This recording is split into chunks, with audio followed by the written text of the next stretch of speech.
大家好，我係 OK 哥嚇，歡迎嚟到足球頻道啊，陳述足球。嗱，今晚呢就有兩場歐聯嘅比賽啊，8進4。幫大家分析下多蒙特對巴塞同埋維拉對巴黎嘅呢兩場比賽。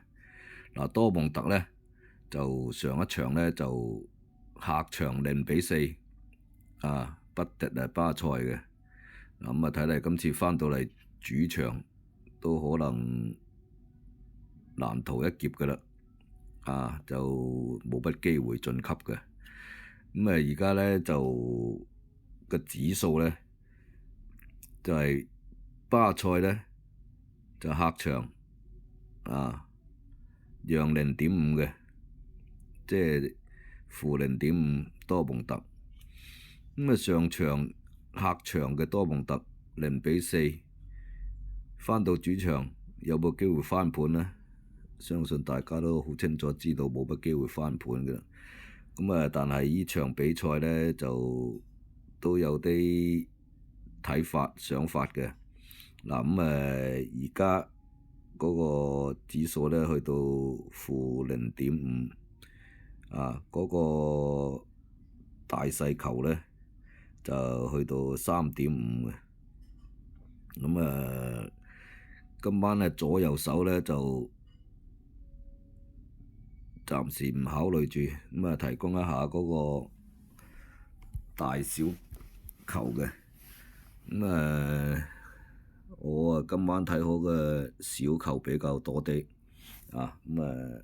希望大家都知道，多蒙特一定要攻，但係人都4球呢，就冇可能噶啦。巴塞係守住上個場嘅賽果，甚至係輸1球咁樣都可以接受嘅。所以呢場波呢，我就揀咗個小球嘅。第二場呢，就維拉對住巴黎。維拉呢，就首次入到係8強，歐聯嘅8強。上場呢，客場對住巴黎呢，就輸3-1嘅。都好難回天乏術會喺主場贏翻巴黎3-1嘅賽果，甚至得更多。就呢場波都係巴黎客場負0.25畀維拉。維拉隊波呢，就而家聯賽嘅情況呢，就仲冇咩機會噶啦，仲可能有少少機會爭下歐霸嗰啲位置。翻主場對住巴黎，巴黎隊波喺聯賽方面呢，就客場呢，就稍為蠱惑啲、遜色啲。